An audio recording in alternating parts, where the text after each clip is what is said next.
आदरणीय श्री रामनाथ कोविंद जी,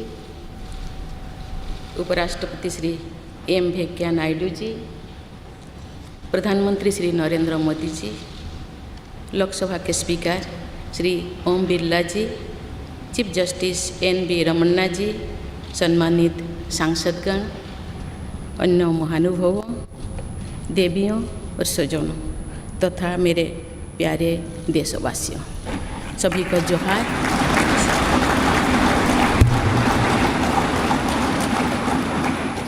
भारत के सर्वोच्च संवैधानिक पद पर निर्वाचित करने के लिए मैं सभी सांसदों और सभी विधानसभा सदस्यों का हार्दिक आभार व्यक्त करती हूँ। आपका मत देश के करोड़ों नागरिकों के विश्वास की अभिव्यक्ति है। मैं भारत के समस्त नागरिकों की आशा, आकांक्षा और अधिकारों की प्रतीक इस पवित्र संसद से सभी देशवासियों का पूरी विनम्रता से अभिनंदन करती हूँ।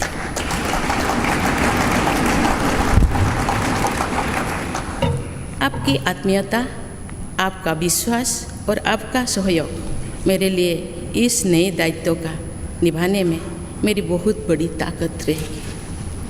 मुझे राष्ट्रपति के रूप में देश ने एक ऐसे महत्वपूर्ण कालखंड में चुना है जब हम अपनी आज़ादी का अमृत महोत्सव मना रहे हैं।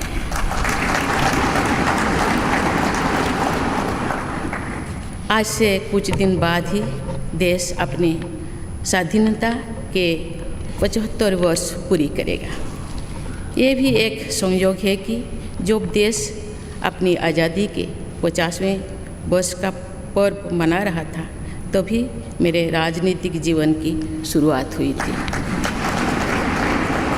और आज आज़ादी के 75वें वर्ष में मुझे ये नया दायित्व मिला है। ऐसे ऐतिहासिक समय में जब भारत अगले 25 वर्षों के विजन को हासिल करने के लिए पूरी ऊर्जा से जुटा हुआ है, मुझे ये जिम्मेदारी मिलना मेरा बहुत बड़ा सौभाग्य है। मैं देश की ऐसी पहली राष्ट्रपति भी हूँ जिसका जन्म आज़ाद भारत में हुआ है।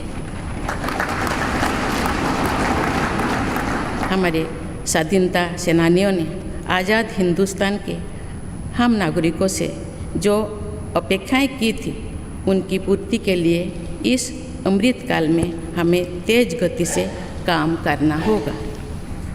इन 25 वर्षों में अमृतकाल की सिद्धि का रास्ता 2 पटरी पर आगे बढ़ेगा, सबका प्रयास और सबका कर्तव्य। भारत के उज्जवल भविष्य की नई विकास यात्रा हमें सबके प्रयास से करनी है, कर्तव्य पथ पर चलते हुए करनी ही है। कल यानी 26 जुलाई को कारगिल विजय दिवस भी है। ये दिन भारत की सेनाओं के शौर्य और संयम दोनों का ही प्रतीक है।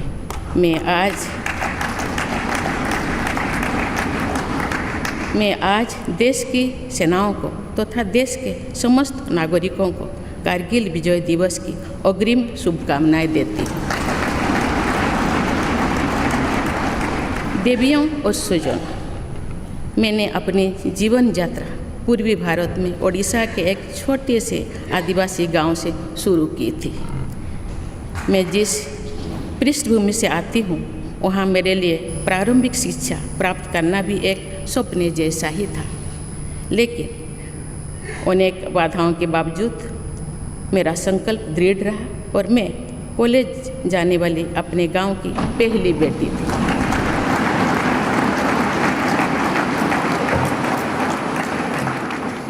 मैं जनजातीय समाज से हूँ और वार्ड काउंसिलर से लेकर भारत की राष्ट्रपति बनने तक का अवसर मुझे मिला है। ये लोकतंत्र की जननी भारतवर्ष की महानता है। ये हमारे लोकतंत्र की ही शक्ति है कि उसमें एक गरीब घर के पैदा होने बेटी दूर सुदूर आदिवासी क्षेत्र में पैदा हुई बेटी भारत के सर्वोच्च संवैधानिक पद तक पहुंच सकती है। राष्ट्रपति के पद पहुंचना मेरी व्यक्तिगत उपलब्धि नहीं है, ये भारत की प्रत्येक गरीब की उपलब्धि है। मेरा निर्वाचन इस बात का सबूत है कि भारत में गरीब सपने भी देख सकता है और उन्हें पूरा भी कर सकता है।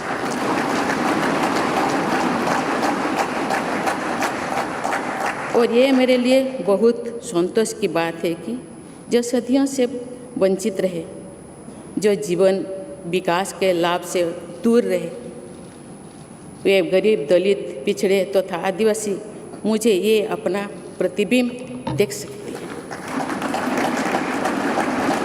मेरे इस निर्वाचन में देश के गरीब व का आशीर्वाद शामिल है। देश की करोड़ों महिलाओं और बेटियों के सपनों और सामर्थ्य की झलक है।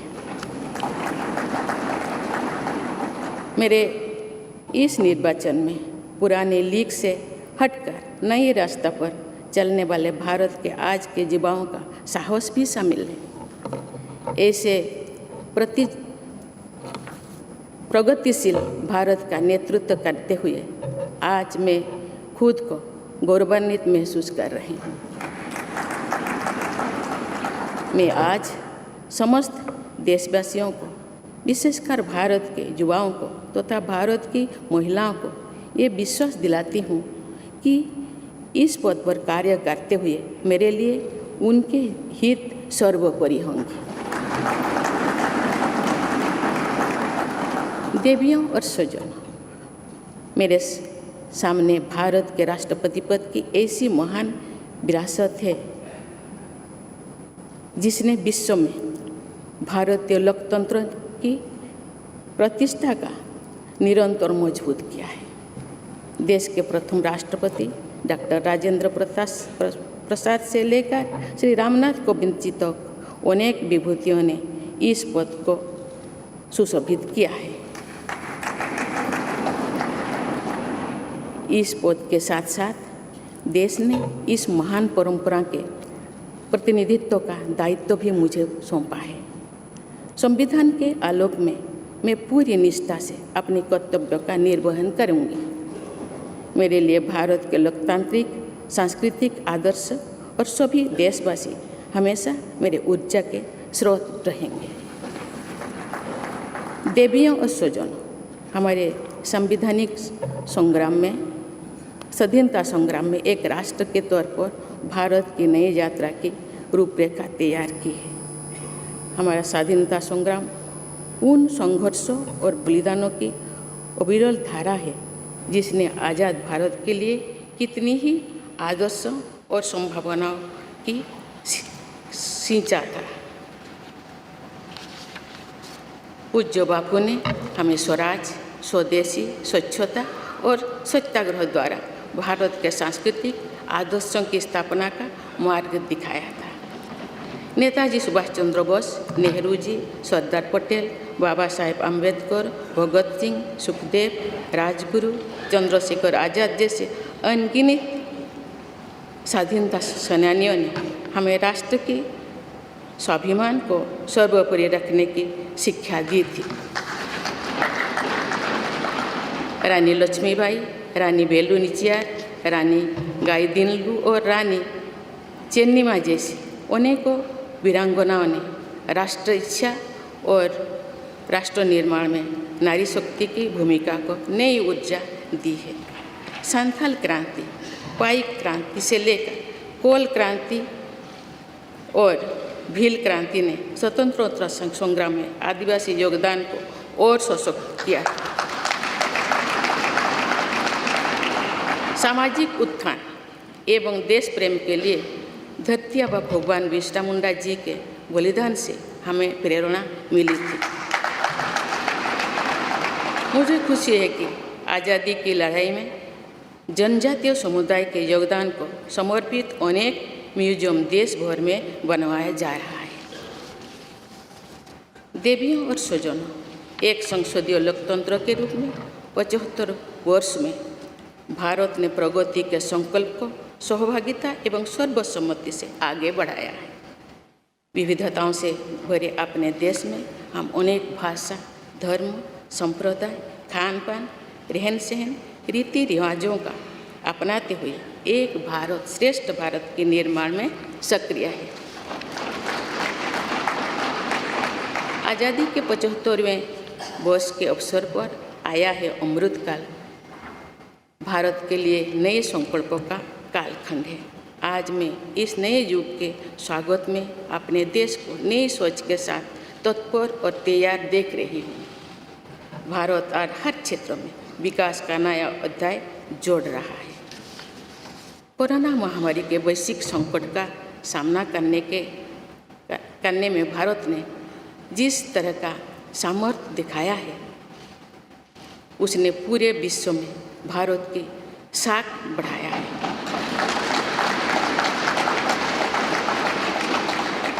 हम हिंदुस्तानियों ने अपने प्रयासों से न सिर्फ इस वैश्विक चुनौती का सामना किया, बल्कि दुनिया के सामने नए मापदंड भी स्थापित की। कुछ दिन पहले भारत ने कोरोना वैक्सीन की 200 करोड़ डोज लगाने का कीर्तिमान बनाया है। इस पूरी लड़ाई में भारत के लोगों ने जिस संयम, साहस और सहयोग का परिचय दिया, वो एक समाज के रूप में हमारी बढ़ती हुई शक्ति और संवेदनशीलता का प्रतीक है। भारत ने इन मुश्किल हालात में न केवल खुद को संभाला, बल्कि दुनिया की मदद भी की।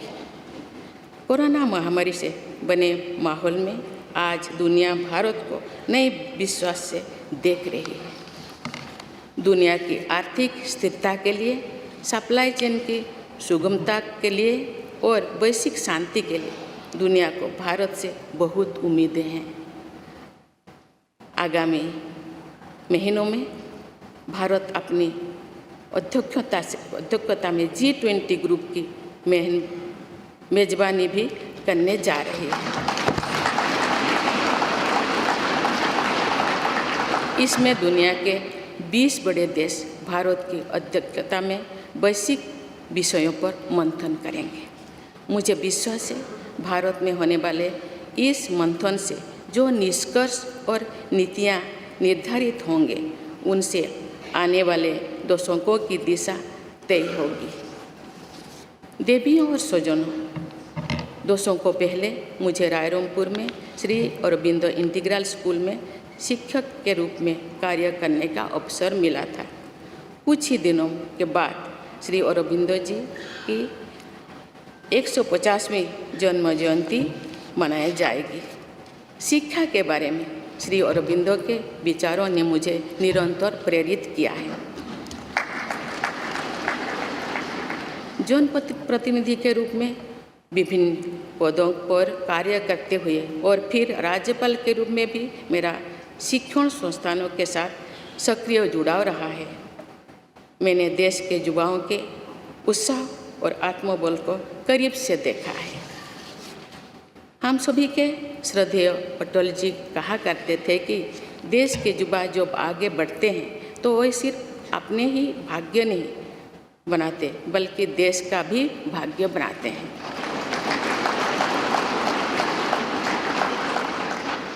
आज हम इसे सोच होते देख रहे हैं। वोकल फॉर लोकल से लेकर डिजिटल इंडिया तक हर क्षेत्र में आगे बढ़ रहा आज का भारत विश्व के साथ कदम से कदम मिलाकर औद्योगिक क्रांति 4.0 के लिए पूरी तरह भारत तैयार है। रिकॉर्ड संख्या में बन रहे स्टार्टअप्स में नए नए इनोवेशंस में दूर सुदूर क्षेत्रों में डिजिटल टेक्नोलॉजी की स्वीकार्यता में भारत के युवाओं की बड़ी भूमिका है। बीती वर्षों में भारत ने जिस तरह महिला सशक्तिकरण के लिए निर्णय लिए हैं, नीतियाँ बनाई गई है, इससे भी देश में एक नई शक्ति का संचार हुआ है। मैं चाहती हूँ कि हमारी सभी बहनें व बेटियाँ अधिक से अधिक सशक्त हो तथा वे देश के हर क्षेत्र में अपना योगदान बढ़ाते रहें।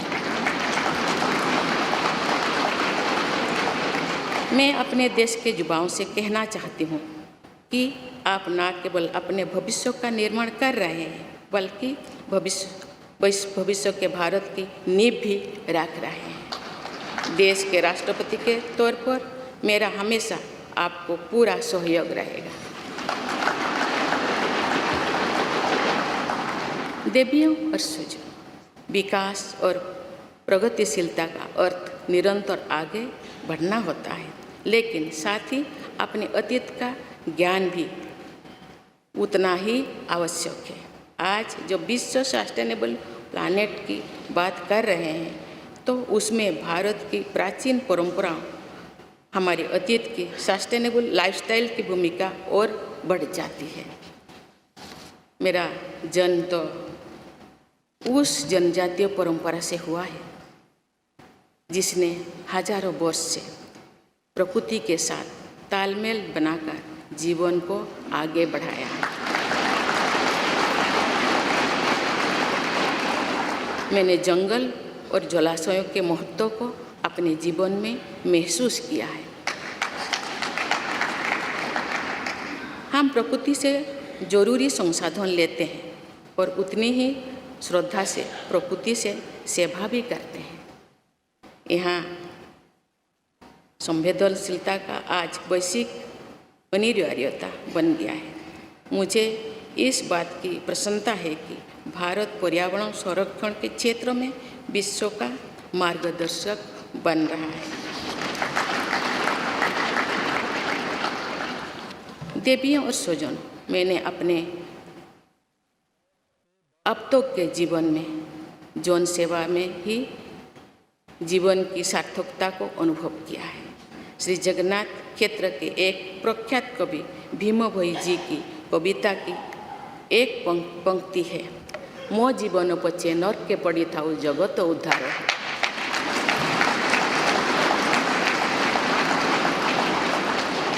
अर्थात अपने जीवन के हित और हित से बड़ा जगत कल्याण के लिए कार्य करना होता है।